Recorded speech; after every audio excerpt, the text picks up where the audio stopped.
Yes. Yeah. Done. Great. All right.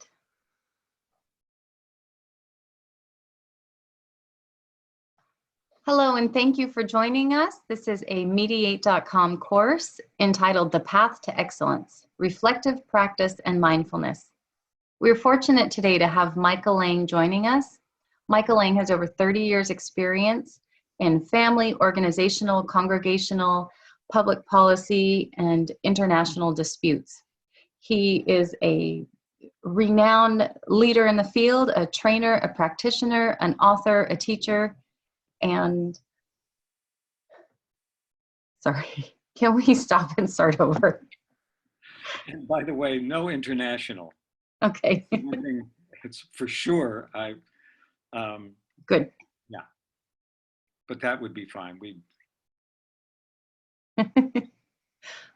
They kicked a rock. The pavers kicked a rock at the side of my house, and it startled me. And I was really trying to cover, but I couldn't quite do it. All right, I'm good now. I'm focused. Hello, and thank you for joining us today for a Mediate.com course entitled The Path to Excellence, Reflective Practice and Mindfulness. We are so fortunate today to have Michael Lang with us. He is a renowned practitioner with over 30 years of experience in the dispute resolution field. He has worked in the family, organizational, congregational, and public policy arenas, and as well as being a leader in the field, he is a well-known teacher, author, practitioner, and trainer. Thank you so much for joining us today, Michael, and I look forward to your course. Thanks very much, Claire. Let me begin with a brief introduction, and then we're going to focus on the content of this webinar, this course. So first of all, why the name? What's the point of this presentation? And what I want to say is that I chose the path to excellence because I see that what we are, and I've had this image for a very, very long time, that we're on a journey of constant learning, of becoming more efficient, proficient, resourceful, and adept at what we do. And I don't see that that there is a specific destination, that there's a point at which we say to ourselves, oh, that's it, I've achieved excellence.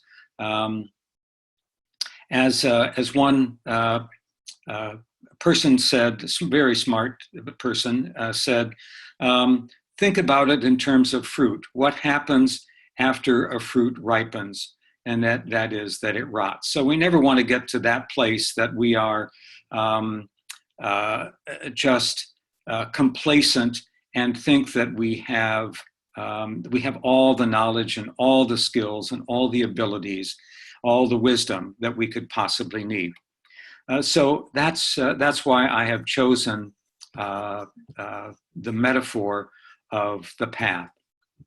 All right, we're going to look at the slides that I have developed, and I'm going to be talking our way through them. The first three are different images of pathways, and I've chosen to use images of pathways to continue the metaphor. And I've chosen three very different ones, as you will see, because there is no one single path that makes sense to any of us.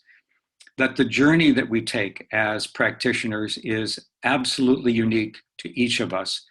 We share common experiences, we share sets of values, principles, ethical standards, techniques that we use, but we use all of that in a way that's utterly unique to each of us. So, for example, here is an old village with cobblestone streets, a beautiful old place. For some of us, this is enchanting, it's lovely, we like the age of it, we like the sense that it has history, and others would look at this path and say, It's just simply not for me. Those cobblestones are too rough.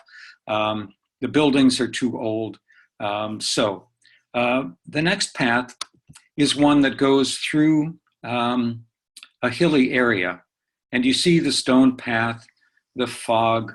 Again, this is to represent those people who would find being in a more natural surrounding a metaphor for how they see their own journey as practitioners.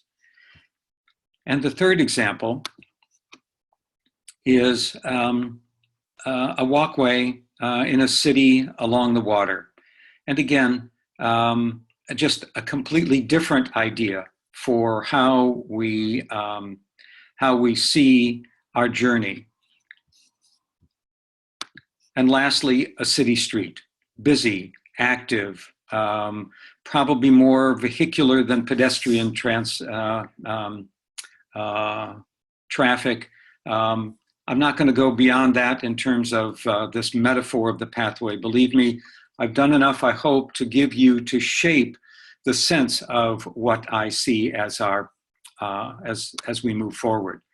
So in thinking about how we become excellent at our practice, it occurs to me that it's really important to identify certain kinds of practices that are generic. That is, that no matter how you implement them, these ideas, I call them elements.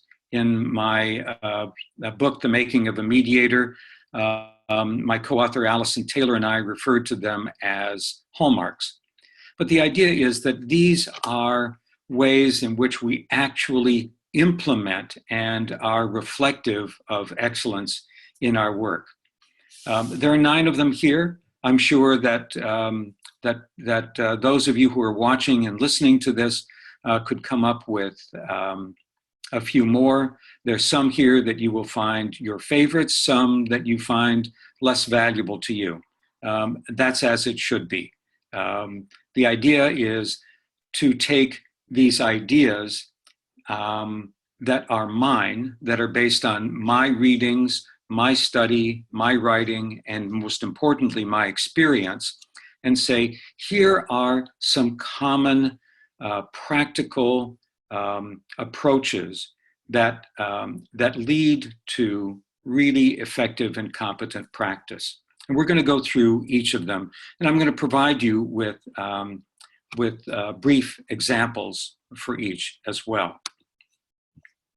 So the first is open to new perspectives. And with each of these, I'm going to provide you with several quotes, then an image, and then I'm going to talk to you about an example out of my experience or out of experience of colleagues that I know about that reflects this, this idea. So the important thing about being open to new perspectives is to, and you're going to see this and hear this as a thread throughout, that one of the characteristics of superb practitioners is their willingness to be humble, their willingness to recognize that they don't know everything, that there's always something new to learn, and that doubt, as Voltaire says, it may not be a pleasant position, but certainty is an absurd one. And I take that to mean that it is a challenge for us. We do struggle when we doubt something, but in that struggle, in that thinking about something, trying to make sense of it, is where our learning growth can occur. The other 2 quotes I think are really wonderful. I'm particularly drawn to the Stephen Hawking quote, and hope that as you're listening to me and looking at these slides, you also find these particularly helpful. So this is an image that you'll see for each of the elements that I've drawn on. So I want to tell you briefly a story that reflects the idea of open to new perspectives. And that is that a colleague and I were asked to intervene in a workplace dispute, a problem that had occurred in the workplace involving sexual harassment of an employee. And the goal we were given by the people who, the CEO who hired us, was to return the female employee to the workplace safely. So our original objective was to focus on what had occurred and to consider the possibility that a mediation involving the woman who had experienced harassment and the 3 people who were principally involved in, allegedly, in doing the harassment. But this was a workplace of about 40 people altogether. They worked quite closely with one another. They all knew each other. And we began to shift our perspective as we gathered more and more information. And we began to see this not as a single incident or a couple of incidents that involved a few of the employees, in particular, the woman who was sexually harassed, but rather that there was a culture within this group that enabled and supported this kind of behavior. And so we shifted our focus then to the entire group. And as we did that, one of the things that we realized is that, no, it wasn't just that the group culture created an environment in which the harassment was condoned, if not encouraged, but rather it was also a failure of leadership. Because as it turned out, the leader, the person principally responsible for these 40 people, was effectively an absent manager, disconnected, and so our work began to shift, first from the idea of doing a dyadic or small group mediation to doing a group intervention to then doing an intervention with the manager. And it turned out that all 3 of those became part of the work that we did in this particular workplace. So we had to be open at all times. We had to resist the idea that, aha, we've really got it. We've really figured this out, because at every step of the way, we realized that we had only figured out a small piece of this larger puzzle. All right. So ambiguity is another very curious element. Freud, I think, has it. Neurosis is the inability to tolerate ambiguity. That one of the gifts mediators have is the ability to be in the presence of ambiguity and not feel the necessity for squashing it, for clarifying it necessarily, for forcing some kind of certainty on a situation that is, in fact, ambiguous. And it means that well, let me give you an example. In a divorce mediation, the parties who had substantial assets, no children at this age, at their age, that were of any concern to them as far as the mediation was concerned. It was purely about financial matters. And they had resolved hundreds of thousands of dollars worth of assets and liabilities and income and expenses and so on. And we were at the stage where I was recapping their agreement prior to writing up a memorandum of understanding for them. And it happened that that in this particular arrangement, the wife was retaining the family home and keeping most of the furnishings, the furniture, things like that. And it was very agreeable. And there was no dispute really from the husband about that. And it came down to a point at which the husband said, I have one more thing that I need before I can sign off on this deal. He said, I want you to buy me a washer dryer. And it came completely out of the blue. I had no idea what to do in that moment. It seemed as though that perhaps $1,000 worth of appliances was going to had the potential to undo hundreds of thousands of dollars of very carefully structured, carefully thought through arrangements that they had made. And my initial instinct was to want to put a damper on that. To say, no, that's not that big a deal. And, and I withheld that. I had, however, it came to me, the presence of mind to just let that uncertainty, that ambiguity sit. And as it unfolded, the wife was incredulous as well, and initially quite angry. And then she asked him why he wanted that. And his point to her was, you got everything in the house. I have to start completely over. And she said, but you have all the money to be able to do that. He said, it doesn't matter. I'm the one who still has to go out to the furniture store and buy furniture. I'm the one who has to go to the appliance store to buy the appliances.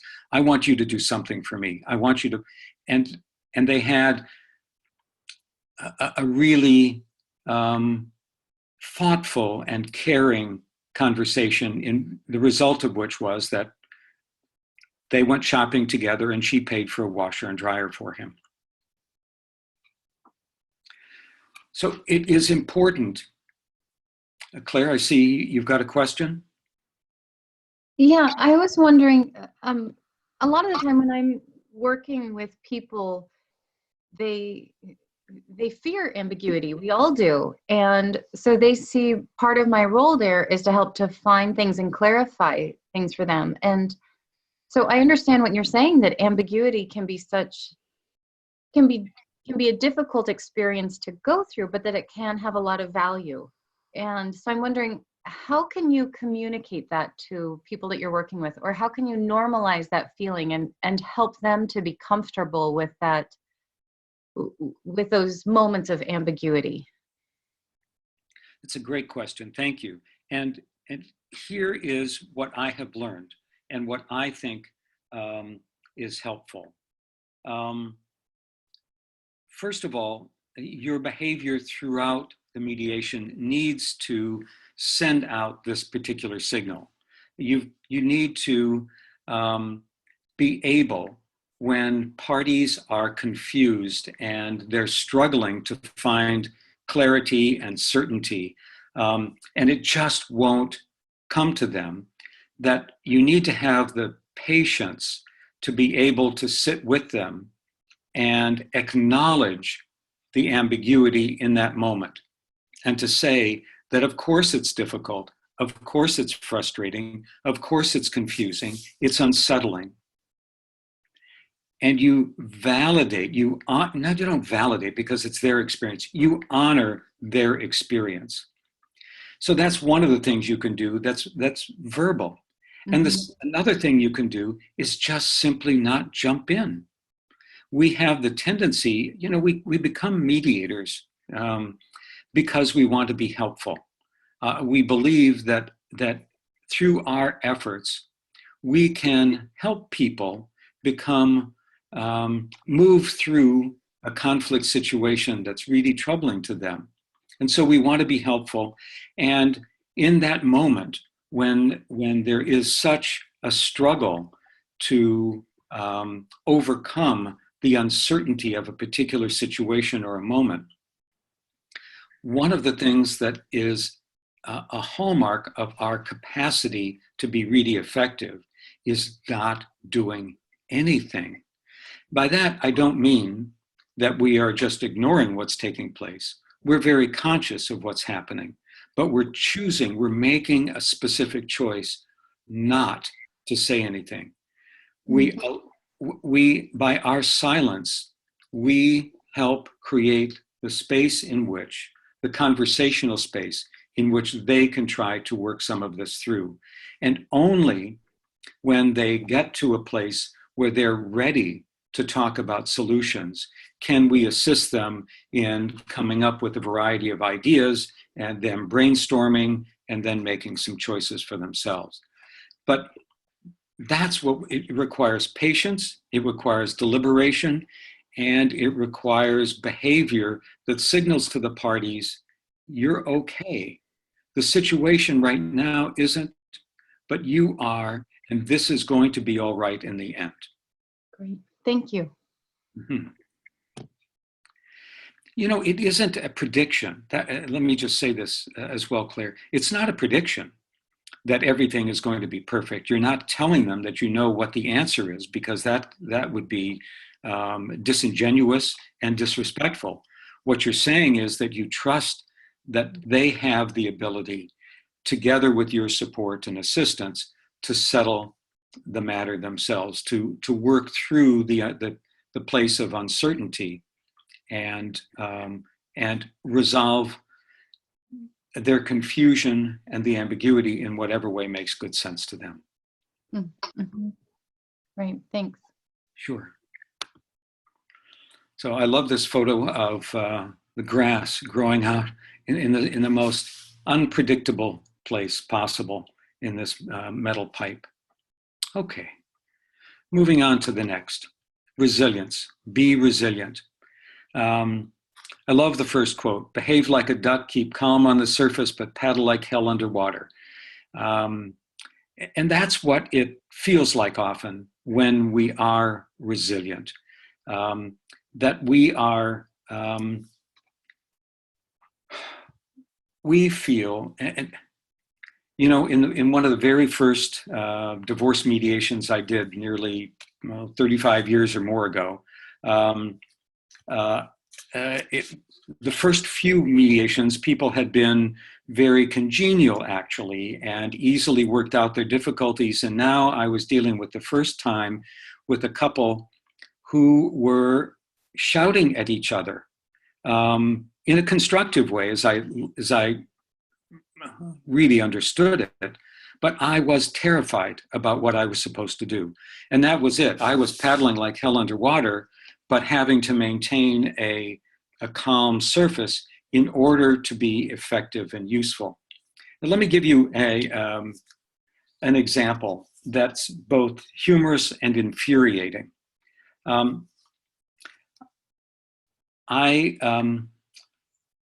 was conducting a post-divorce mediation. And the mediation was taking place in the office of one of the attorneys who was representing the husband. And the wife was also represented. And we had been meeting this dispute between because it was about parenting matters, had gone on for 12 years. They had been in and out of court at least once a year, sometimes 2 and 3 times a year in the 12 years since they'd been divorced. And I was asked by a judge to take this mediation. And we were making tremendous progress over the period of the day. We started at 10 in the morning, and we were working quite well, and it was around 4:30 in the afternoon, and we were within a hair's breadth of coming to an agreement. The wife was a very careful person. She liked to deliberate. She liked to think about things. She liked to look at the words. She was in some ways a bit hesitant, not about the ultimate objective, but how to make sure we get there. She was cautious. And whereas the husband, although he was extremely thoughtful and responsive, he was more facile and quick at being able to make decisions. And his attorney mirrored that, whereas her attorney mirrored her behavior, careful, thoughtful. And at 4:30, the husband's attorney came into the room and said, "We're closing the office at 5 o'clock. That's it. Either do it or don't do it, but I'm out of here at 5 o'clock." And I was in caucus with the wife and her lawyer, and all three of us looked at him incredulously, knowing how much had been accomplished and how long it had been from the time of their divorce to this day, when a reasoned and effective agreement could resolve long time disputes. And I went out into the corridor and spoke with him, and I said, "That's not, we're making good progress, and we're doing all right, and I'm going to go back in." He said, "Well, you got a half an hour." So at 25 minutes passed, and he came in, and again, without knocking, just simply poked his head in and said, "You got 5 minutes." And I went out and again said to him, "We need probably 30 minutes to do this." And he said, "Well, no, you got 5 minutes. And by the way, I already sent my client home, so there's not going to be any agreement today." I was stunned that he would have such presumption to determine without consultation how the mediation was going to go. And I followed him, talking with him, trying to reason with him, and he quite literally had a large black plastic bag into which he was emptying all of the waste baskets in the office as we walked around. And finally, I just realized that I was going to get nowhere with him. And I walked back and spoke with the wife and former wife, I guess I should say, and her attorney, and said, "We're not going to reach an agreement today, but the mediation is going to continue. And it's going to continue via email. And we're not going to go through this again. We're not going to have another meeting like this. But I'm going to use the authority that the judge gave me to make that decision that the mediation is not over." And so they left, and I communicated that to the ex-husband's attorney, and we proceeded. But it took all of my rational self to realize the futility of arguing with the husband's attorney, and instead turn to problem solving to find an answer that ultimately, as it happened, resolved the dispute after 12 years of post-divorce wrangling. So, next. I just love this image of the open space, the stars, and the field. Okay. We need to be able to pay attention to detail. This is the next in our elements.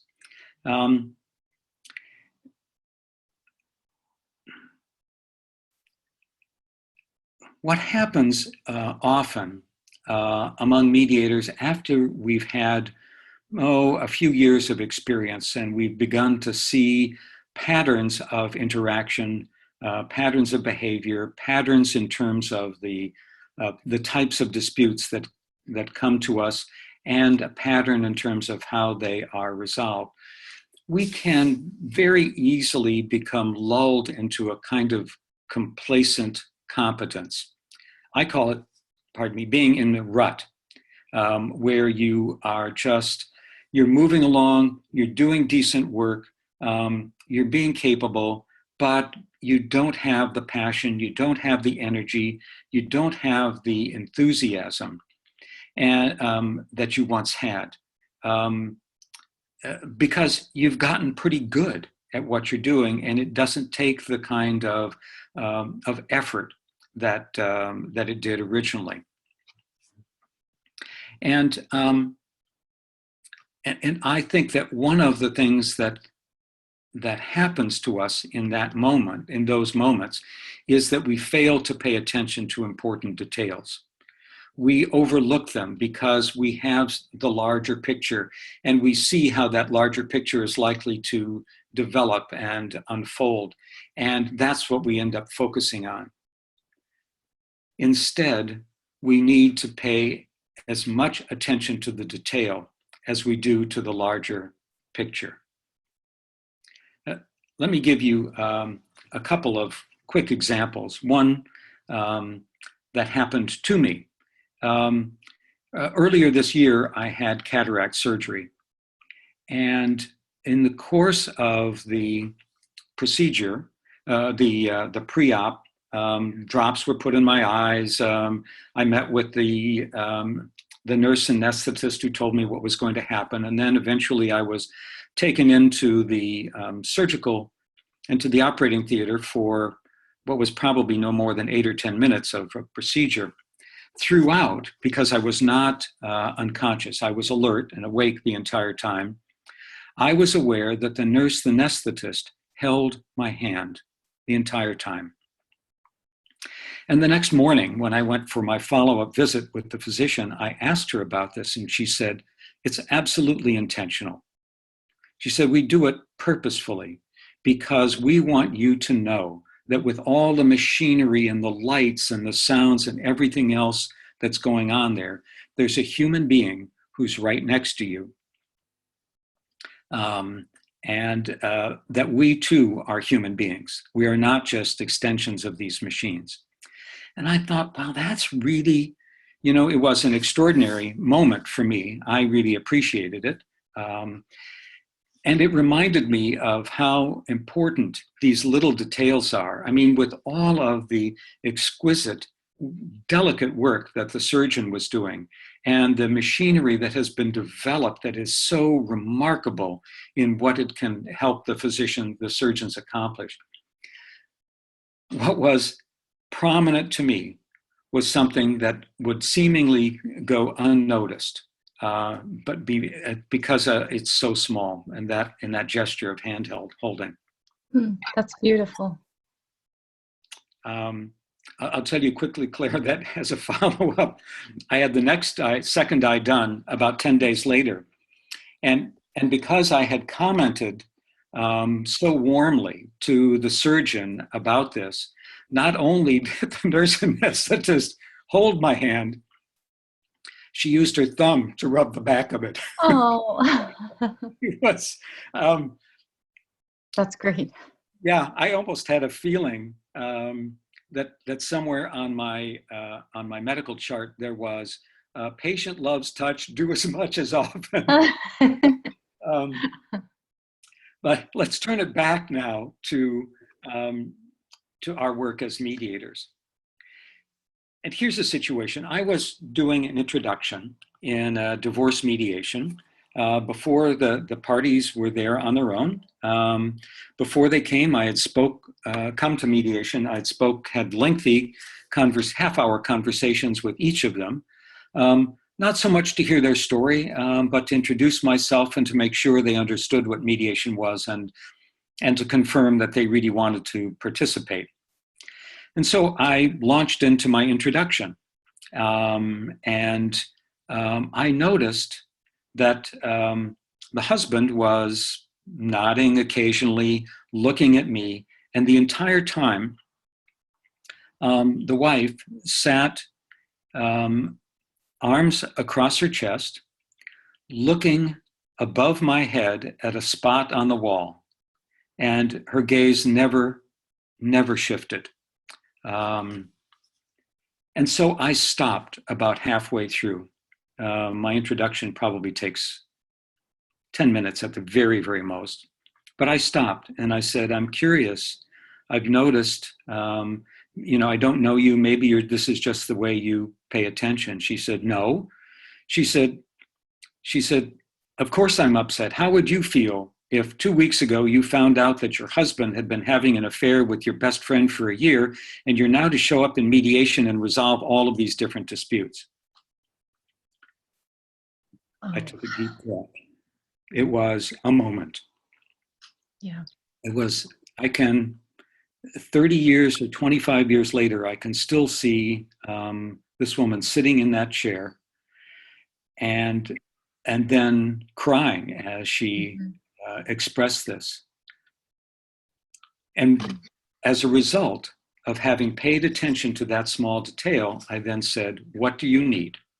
And she said, "I just need to be sure that the bills are going to get paid, and then I need to get out of here, and I'll come back another time, but not soon."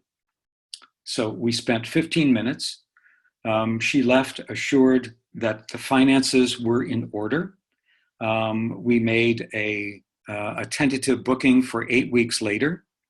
And sure enough, after 8 weeks, they came back and were able to, she was in a frame of mind where she could focus on what she needed, on the details and on the future, and was able to participate fully, whereas before she would have, she was zombie-like in how she was approaching it.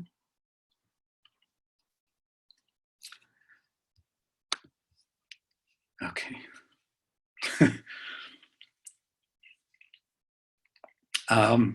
I suppose in the best framing of this, no pun intended, is that they are reading up about this painting and or about the museum. However, my cynical side says they're just that each of them is actually texting somebody who's sitting right next to him or her. I mean, this is the absolute opposite of paying attention to detail. And I'm not going to go on anymore and become accused of being a Luddite, of being anti-technology, or being insensitive to teenagers' needs for screen time. So we're going to move on. Simplicity. You know, as adults, as competent, resourceful practitioners, we can tend to think of things in far too complex ways. Sometimes that is a gift, that we are able to manage the complexity and the multiplicity of issues and help our clients think through what to do. But we need to find a balance between that and the simplicity, the immediacy of what's taking place in the moment. And I'm going to tell you just something that I observed on an airplane flight recently, and I wrote a short article about this. In the seat back in this particular plane, there was a screen, and I was seated next to, I was on the aisle. Adjacent to me in the center was the father, was the father, and then at the window seat was his daughter. I gathered that from their interactions, not because I'd spoken with them. And I estimated her age to be maybe 9. And they were playing tic-tac-toe. And she played many games, but this happened to be one of them. And I looked up and I watched and I listened, because she said to her father, "That's it. I've lost 5 times. I'm done. It's over. This is a really stupid game." And the father said, "What are you doing that you think might be causing this problem? What's happening that's causing you to lose?" She said, "I don't know. I play the same way every time." He said, "If you were going to play it differently, what would you do?" And she said, "Well, I'd put the X here instead of there." And of course she did. And sure enough, she won. Mm. And then she did it again, and she won. And a third time, and she won. And then she lost, and she got frustrated. And then she turned to her father with a sweet grin and said, "I know, Dad, try a different way." And that's exactly, it's in that simple little exchange. There was so much that happened. It would have been so easy for the father to say, well, this is a kid, and to describe everything about tic-tac-toe and how you lose and how you win and so on, and give her this whole educational piece. Instead, he stayed out of her learning and just helped her stay calm enough and that she could think for herself and learn something about the game. And to me, that's the kind of just simplicity that sometimes we can bring. And we can do this. I'm going to talk a little bit about curiosity as well, and this is really related because sometimes our questions, if we are genuinely curious, if we're not being voyeuristic, if we're not interrogating, sometimes it's these very simple questions that are essentially saying, I'm curious, how come you think that way? That can lead parties to be able to talk about what their motivations are or what is holding them back from agreeing to a particular arrangement.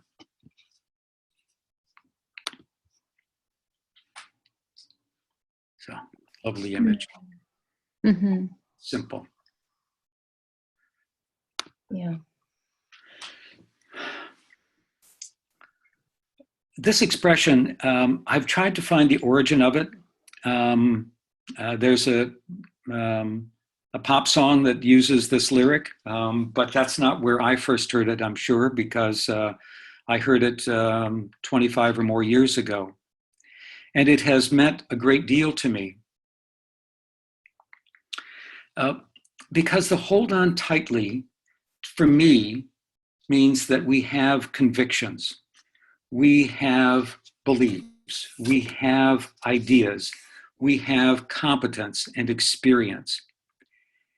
And at the same time, we need to not hold on to that so tightly that it becomes a constraint, that in fact we cage ourselves with our convictions.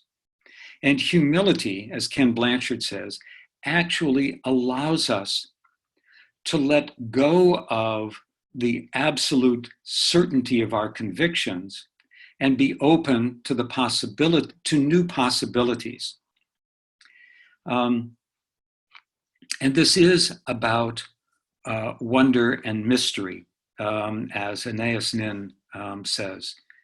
So when I think about hold on tightly, let go lightly, I'll give you another example. And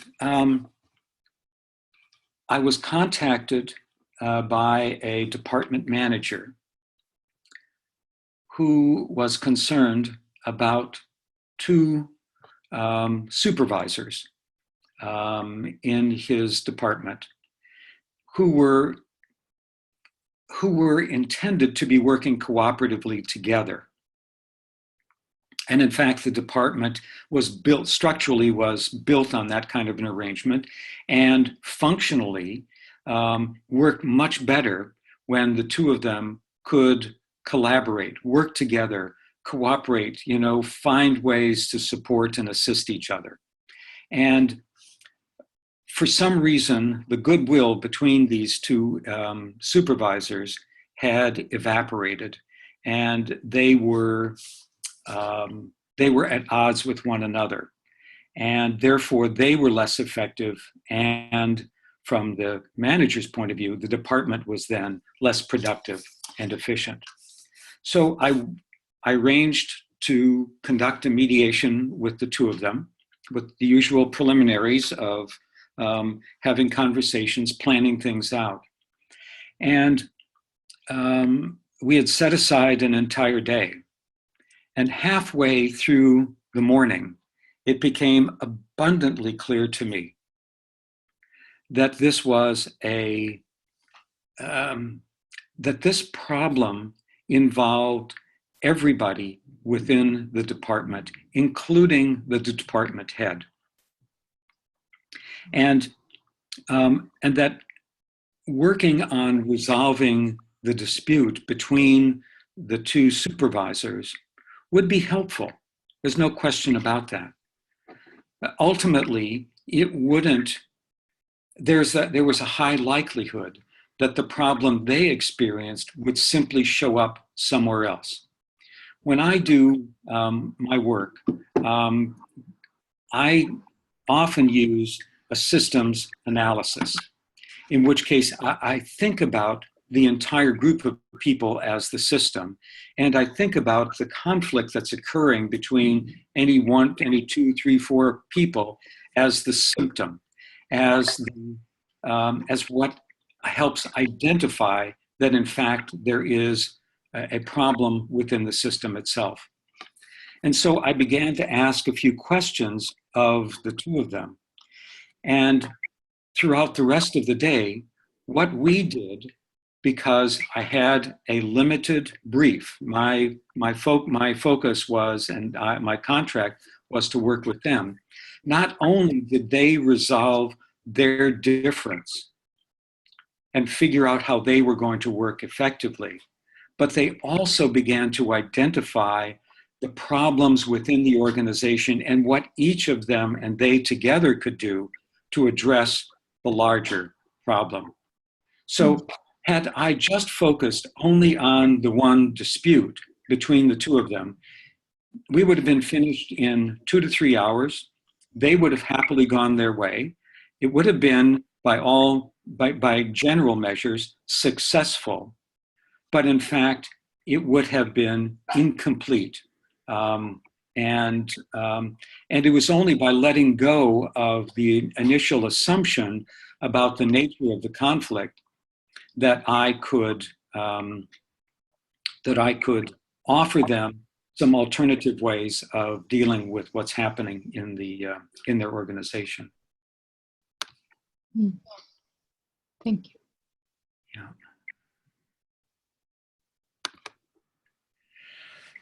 Curiosity. This is at the heart, to me, of our work, and we need to manifest that curiosity, as just to say as a caution, with these two things in mind. Always protect and honor the dignity of the people. Just because they're in conflict doesn't make them any less, it doesn't make them into victims, doesn't make them into people who are less competent, less effective. So their dignity matters, and we need to treat them with respect, which has to do with the way in which we talk with them, the way in which we engage with them, the way in which we pay attention to the things that they say. And within that framework, it's really important to be curious, to have this sense of wonder.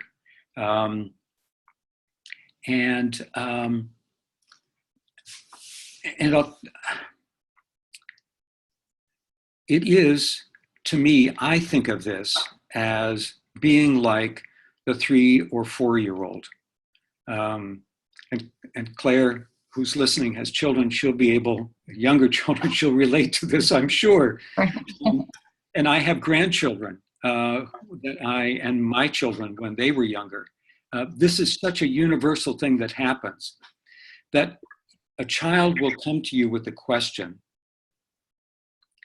that's important to the child, and you will give a thoughtful response. And the child will look at you and with a smile and say, why? And then you'll give a response to that.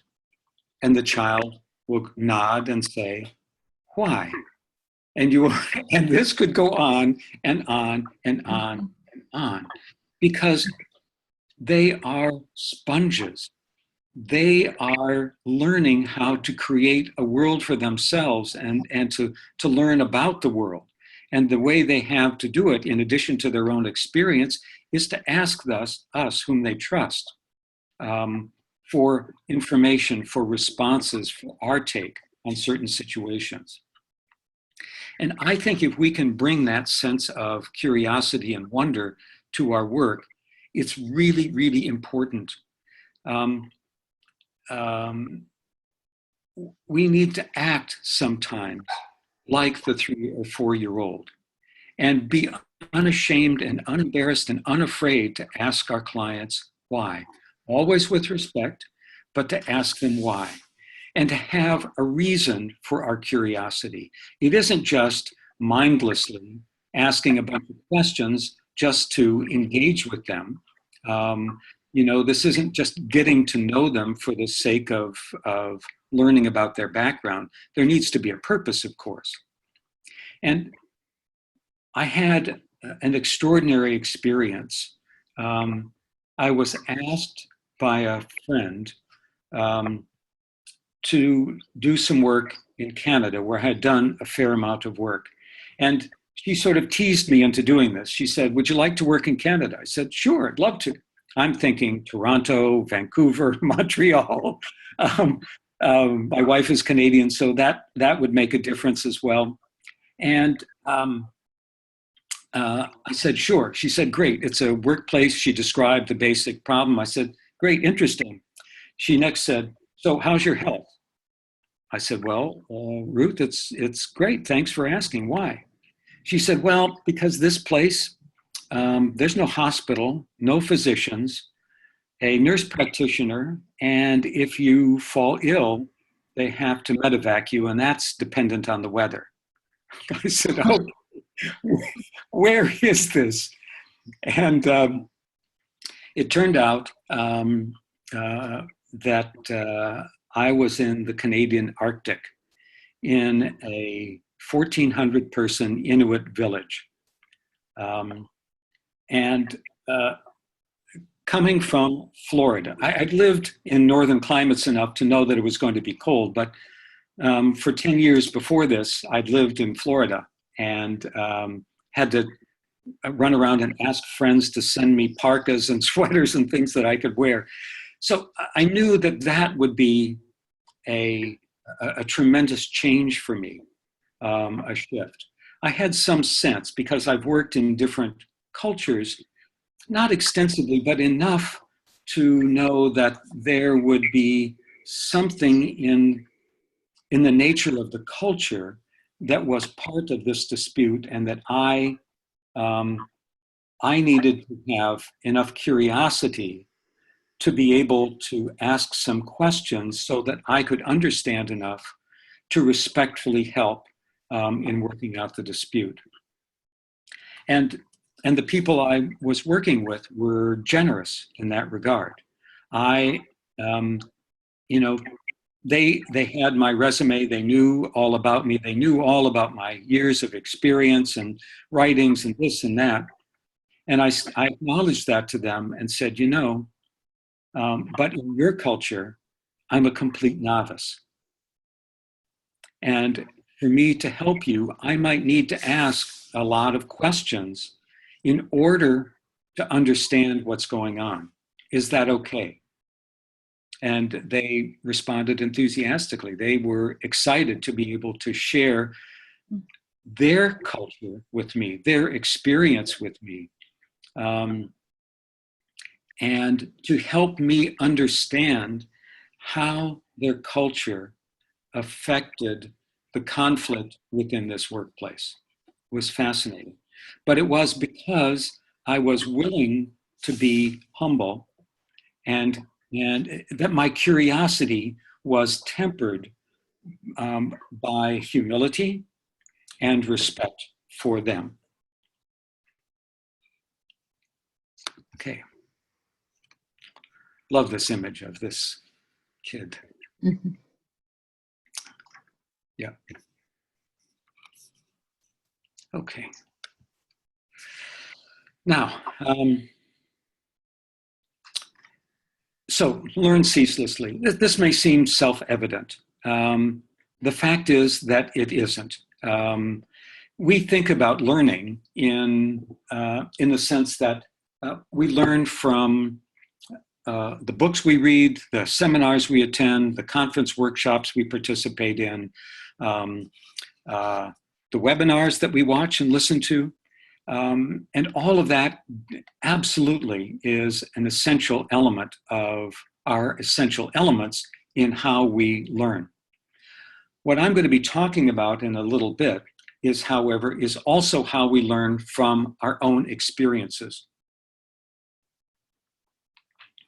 And the way that Van Gogh talks about it, that he just kept on ceaselessly painting in order to learn painting. I think of myself as a constant learner, as a mediator. There isn't any mediation I do. There isn't any session of a mediation I do where I don't walk away with some lesson about myself as a practitioner, about how I can be effective, about the kinds of questions I can ask, about the perspectives I can bring. And it's essential that we see those experiences as opportunities for us to learn.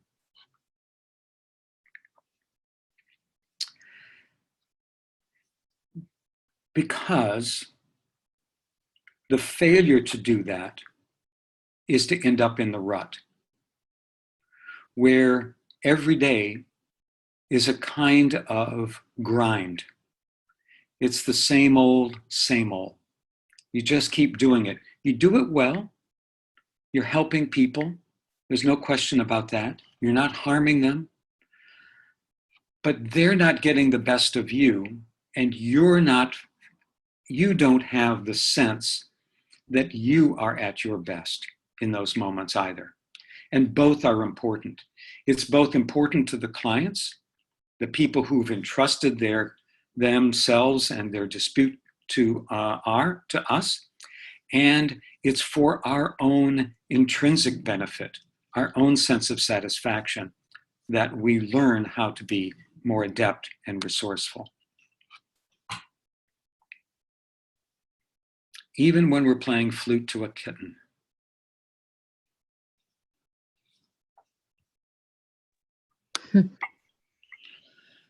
Okay, failure.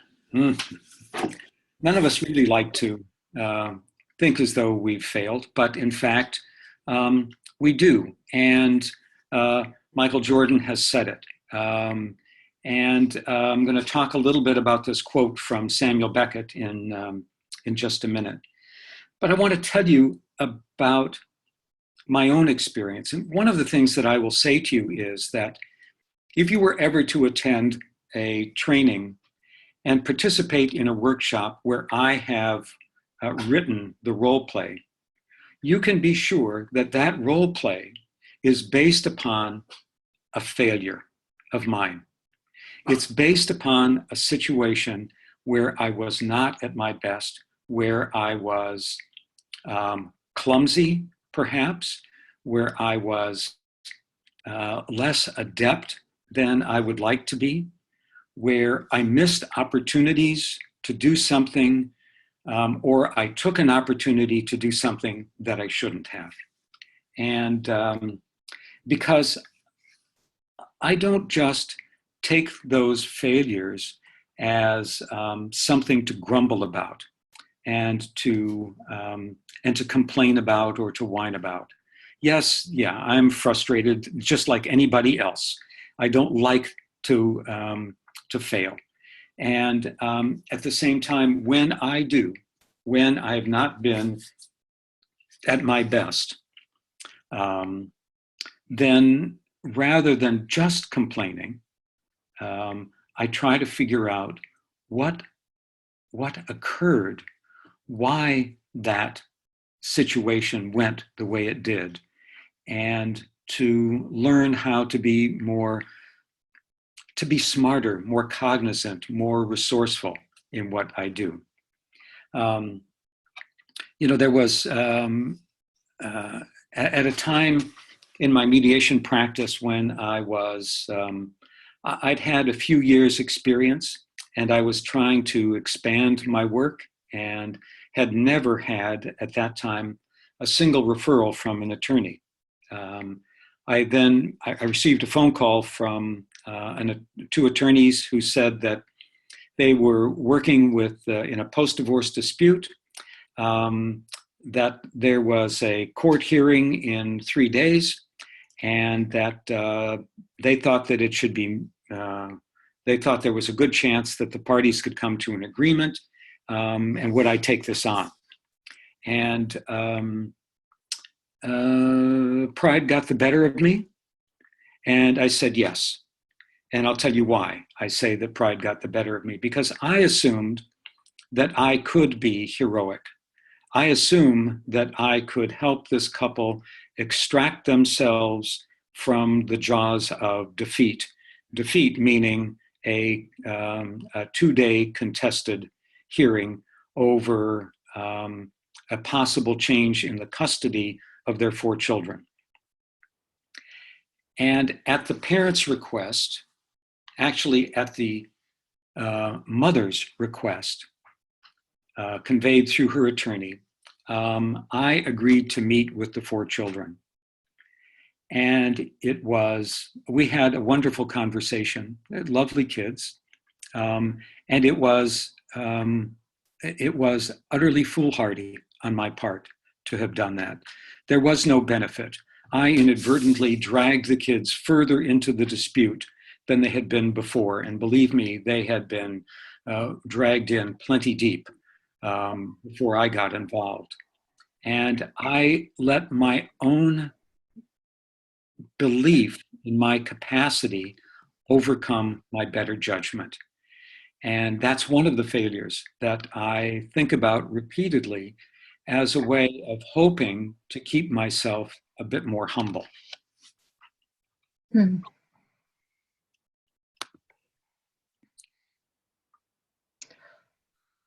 Wow, that's powerful. Yeah. Yeah. So, what do these images have in common? Interestingly, they are all depictions of the same village in Ireland. Huh. And this reinforces again the idea that we have our own path to take. Each of these artists was using a medium, whether it's oil or pastel or watercolor. They were on either print or on paper or on canvas. They had their own unique perspective as well. I mean, their take on it is influenced in part by the medium that they chose to use and in part by their vision. And the same is true for us, that we have visions. We have, not visions, we have a vision. We have beliefs, we have values, we have theories, we have principles that we rely on. And it's important as part of our work that we are cognizant of those beliefs because they shape what we see and therefore shape how we act. I want to talk for a little bit about mindfulness and then about reflective practice. Ellen Langer is a social psychologist who has written for more than 40 years on mindfulness. And her books are based on experiments that she and her colleagues and graduate students have conducted. One of them, for example, was to take a group of elderly men, I think they were all in their 80s, and they moved them for 2 weeks into a facility away from wherever they had been living. And they had specifically, the researchers had specifically constructed the facility in such a way that it reminded, that it had all of the elements of the 1950s, of 40 years or so, before 40 years earlier, so that the food that they were served, the news that appeared on television, the music that was played, the furnishings, the furniture, the dishes that were used, everything was from the 1950s. And they measured pre and post experiment the cognitive abilities of these 80-year-old men, and found that having gone through this experience, they were sharper, their memories were clearer than they had been before, they were more aware of what was going on. And she has conducted many, many of these kinds of experiments where what she's demonstrating is that the influence of what we think about and how we think about things shapes what we do and how we act. Another example is that she worked with a group of housekeepers, people, women who worked in a hotel or motel. And she recast in their minds the idea. They were, and the women who were particularly selected, I think, were overweight, a bit out of shape, who wanted to lose some weight. And she recast what they were doing as exercise instead of manual labor, and found that at the end of the experiment, they had lost weight. They were feeling better about themselves physically. And she also talks about mindlessness, which is a part that I want to focus on for a second. And I'll give you an example that Ellen Langer talks about out of her own experience. She went to a store to buy purchase something, and she handed the clerk her credit card. The clerk handed it back saying, I'm sorry, but you haven't signed the credit card. Handed Ellen Langer a pen. She dutifully signed the back of the card, handed it to the clerk, who processed the transaction, gave her the slip to sign, which she did, and then the clerk compared the signatures on the slip and the signature on the back of the card. No. Yeah. And what you assume, of course, is that the clerk was schooled, was trained, it was drilled into her mind. You always compare the signatures as a way of preventing fraud. That lesson makes a lot of sense. But when you do that without thinking, if you do it mindlessly, then it becomes kind of dumb. And the same thing is true for us, I think, as mediators. One of the places where I see this happen all the time is with mediators who conduct and who, in the process of an opening statement or an introduction, you might as well play a tape recorder with no one else in the room, because I've listened to the same mediator do the same introduction over and over. It doesn't change no matter who's in the room. It doesn't change no matter how old or how young the parties are, whether they're represented by counsel, they're not represented by counsel. It is the same introduction. And substantively, there's absolutely nothing wrong with the introduction. It's comprehensive, it's clear, but it's delivered in an utterly mindless way that has nothing to do with the people sitting in front of her. There's no connection, there's no interaction. It is though what she's doing is she's doing to them rather than with them. And when we act that way in our work, that kind of mindlessness that we can laugh about in the store clerk is manifest in our own practices. And we need to be very careful not to let that happen. more than meets the eye. One other quick story that she tells is, I don't know whether it's her story or where it comes from, but it does appear in her book, Mindfulness. And that's the story about the young child who's watching the parent, in this case, the mother, prepare a roast for dinner. And the parent goes to the fridge, takes the roast out, puts it on the counter, uses a knife to slice small slices off each end, puts the roast in the pan, puts the slices in with the roast on top of the roast, and then puts the pan in the oven. And the kid is utterly fascinated by this. And being 6 years old, of course, asks, why? And the mom says, well, that's how I learned how to make it from my mom. She said, but Grandma's in the next room, go ask her. So the kid goes running into the next room. Grandma, I just saw something that's really interesting in the kitchen. Mommy did this and that and that. And she describes the whole thing and then says to the grandma, how come you did it that way? And the grandmother laughs, almost till tears come out of her eyes, and says, because back then, my pan was too small.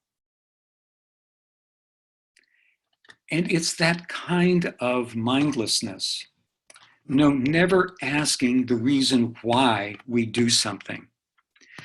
So much of training that occurs, while great in terms of describing skills, techniques, tools, strategies that we as mediators can use, and demonstrating and giving trainees the opportunity to practice the use of them, the question that isn't well addressed, if at all, is why? Why would you ever use this tool in this circumstance and for what purpose? Because without understanding the why, we're just going to cook the roast exactly the same way our parent did.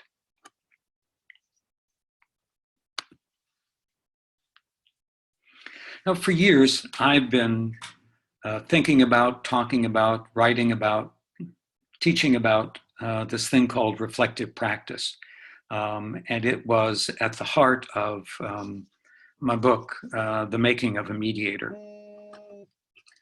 And I want to talk just a little bit about the nature of reflective practice, because a lot of people think that it's just sort of sitting down and saying, well, that was an interesting piece of work. Yeah, this is what happened. And just sort of ruminating about what happened, just recalling the events as they unfolded. But reflective practice is more than that. It is learning about what we did well, what we may have done less well, or what we may have done poorly, by understanding the why as well as the what. As Dewey says, we don't just learn from our experience, we learn from reflecting on experience. And if we go back to the quote from Van Gogh, this would also be the case. I'm sure that in continuing to paint so that he could learn painting, there was always a sense of self-reflection, of wondering about how a particular technique or the use of a particular color may have achieved a vision that he had for what he wanted to create, or it failed to do that. And there are a couple of, another nice reflection. A couple of things that I want to talk about with respect to reflective practice, because this is not a webinar just about reflective practice. But there are two aspects that are really, really important. And that's the notion of espoused theory and theory in use. And essentially, espoused theory is what we say we do. For example, I have a friend who would say that she is a pure facilitative mediator. That's how she would describe, and she could explain why she believes that a facilitated approach is exactly the best one. And yet, if you watch her mediate, what you see is very different. Frequently interjecting opinions, offering solutions, acting in a much more directive kind of way, in a way that would be in contradiction, really, to the theory that she was espousing. And the way we behave is termed theory in use by Chris Argyris and Donald Schoen. And one of the things that I have been stressing in my own practice and in all the work I do, whether it's as a teacher, a coach, or in writing, is to bring together and to merge those two. Essentially, I want to be able to walk my talk. I want what I do to match what I believe. My experience is that I am at my highest competence and effectiveness when those two are aligned. When I am acting completely in concert with what I believe. And when we act in a way that is different, then it seems as though we are tinkering rather than being professionals. We're still being benevolent, we're being kind, we're being helpful, but there's a difference between sort of tinkering at something, just trying one thing after another. Well, if that didn't work, then this will work, then this might work, then that might work, rather than having a set of beliefs that we follow. Not that we follow as all that I've been saying so far in this webinar, not that we follow them with such rigid adherence that they become doctrines, that we become doctrinaire and essentially encaged by our own beliefs, but rather they provide a solid foundation for the work that we do. Mm. And a second piece that's really important about reflective practice is the difference between single loop and double loop learning. And this example is simple and it's really clear, I think. You can set a thermostat that will adjust based on the temperature you've set. If the room gets too warm, it cools. If it gets too warm, it cools. If it gets too cold, it warms. And that's an example of single loop learning. That would be akin to our own experience of, well, I've been meeting for the last hour in joint session. Let's try, maybe meeting in private session will work. So we separate the parties and we meet in caucus. That's a shift. That's doing something different that may result in success. But what we don't ask ourselves in that situation is what is happening in the joint session that is creating a situation that in our thinking might benefit from a private session or a caucus. And if a caucus is useful, why would it be useful? What are the possible gains that could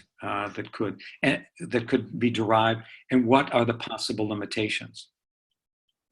Because as Argyris says, in double loop learning, the thermostat would ask, why am I set to 68?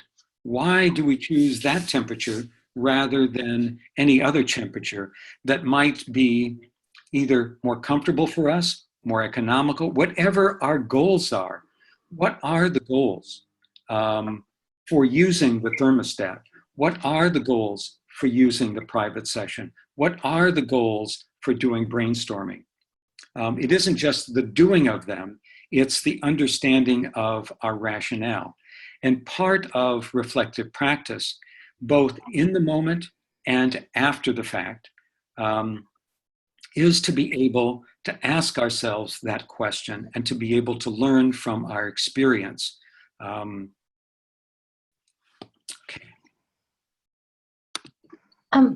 Mike, can I ask you? Of course. Have you ever found good opportunities for inviting people to help you to be more reflective? For instance, if there are situations that you know you're doing by rote and that you're just doing out of habit, are there times where you have found it effective to invite people to provide their feedback or to help to wake you up and be more aware of what's going on? Absolutely. There are, and I'm going to talk about them in just a second, Right. Claire, but I will. And the answer essentially is yes. And there are two ways. One way that I'm going to talk about in a minute that I'll hold, but the other is where you end up talking with or working with colleagues or others who are familiar enough with your work and the work itself and you to be able to be helpful. Mm-hmm. But it's also, I ask my clients. I talk with them all the time about what's happening. And I stop periodically, often, and ask them, how is everything going? What's working for you? To give them an opportunity to provide me with some feedback. And I might, although this is somewhat more rare, I might actually say to them, did you find that when we met in separate session, that was at all helpful? And if so, in what ways? Because, and as, for example, as part of my introduction, I say to my clients, you can stop me at any moment and ask me why I'm doing what I'm doing. And I will answer you. We will stop right then and I will explain not what I'm doing, but why. Right. Yeah. Great. Thank you. Sure. Okay.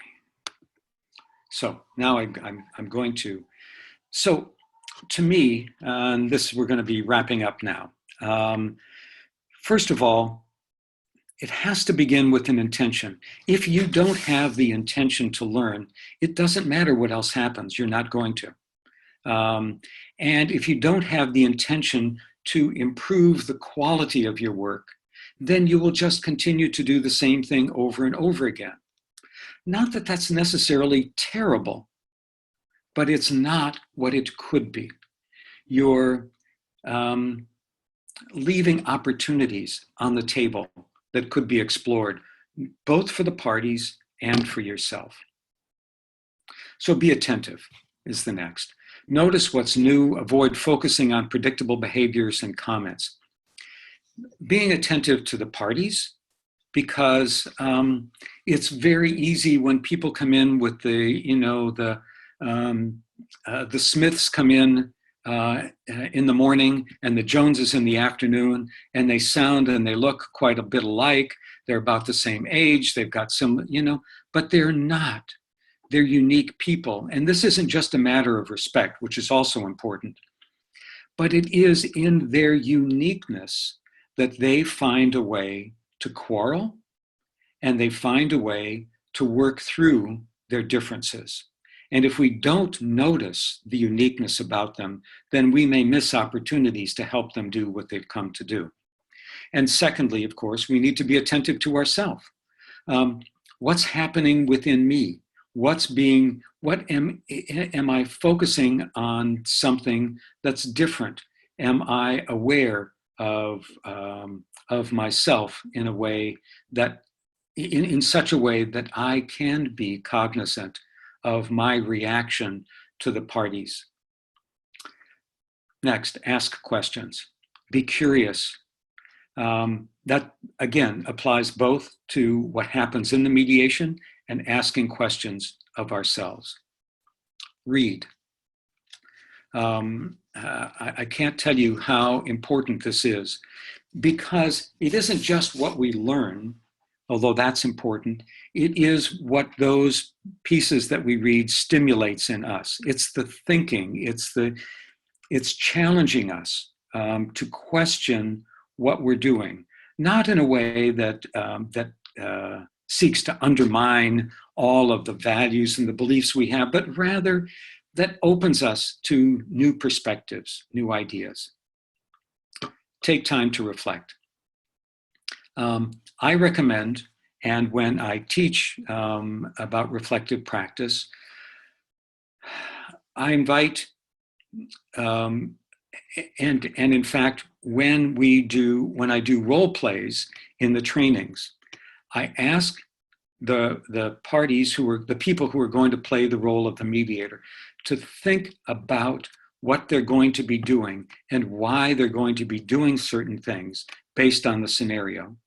And then our conversation afterwards, the reflective debrief, the coaching that occurs afterwards, is based on these basic principles of attempting to learn, not just recounting what took place, not simply asking, what did you like about what you did and what would you do differently? That's okay. Those questions aren't bad. They just don't provide much more than superficial awareness of those things. So I've created some inventories, I call them. They are questionnaires that can be used before and after each meeting to help for self-reflection.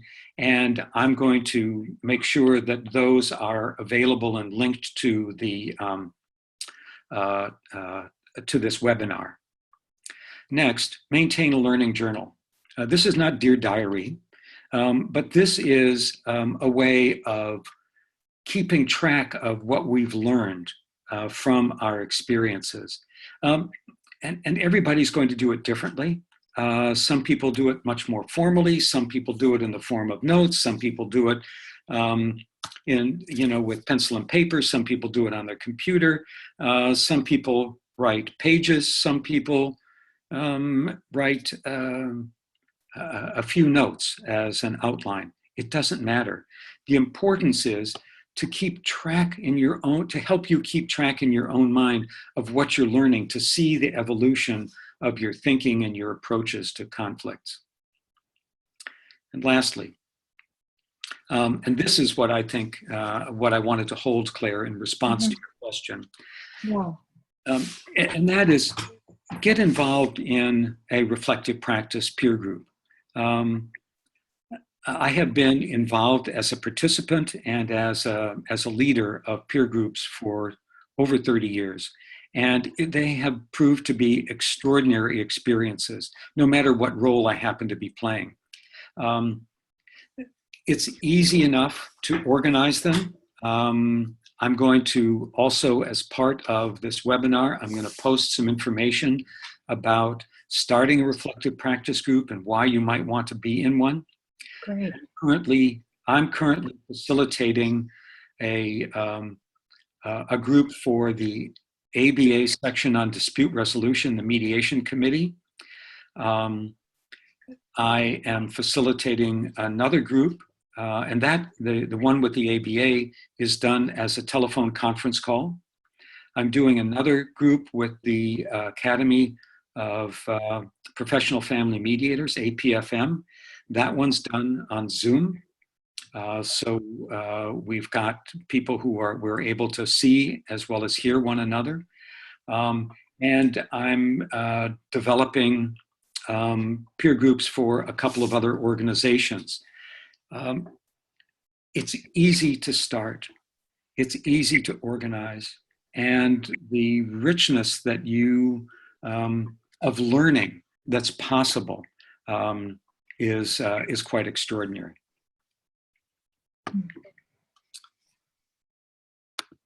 And I'm going to leave you with this.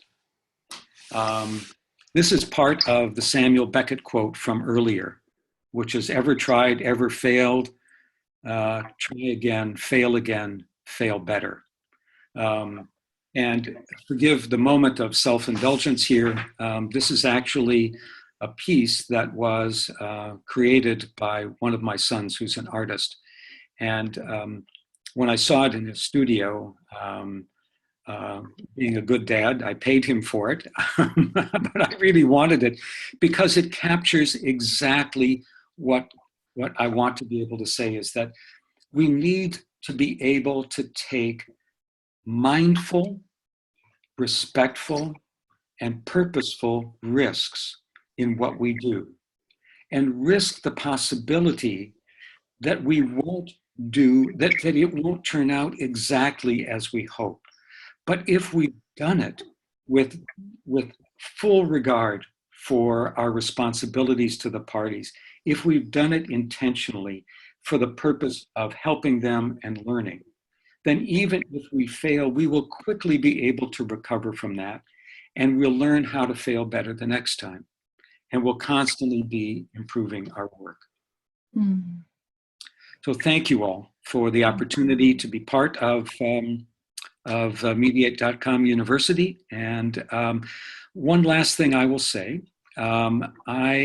because you're watching and listening to this without the ability to interact as Claire has, I want to invite any of you who may have questions about any aspect of this presentation or anything that it sparks in you to contact me by email at mlang@mediate.com.